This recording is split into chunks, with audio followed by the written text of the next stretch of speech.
আজকে আমাদের মাছ রান্না করবে আর হচ্ছে পটল ভাজি করবে। তো এখানে মাছ রান্না করার জন্য পেঁয়াজ তেলে ভেজে নিছে, তারপরে একে একে পরিমাণ মতো সব মশলা দিয়ে এখন মশলাটা কষাচ্ছে, মানে কষাই নিতে হবে।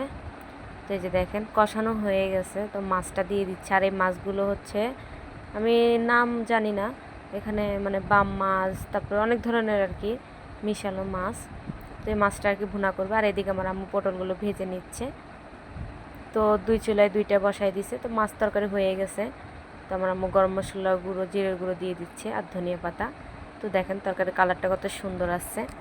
তো এখন নামাই ফেলবে তরকারিটা।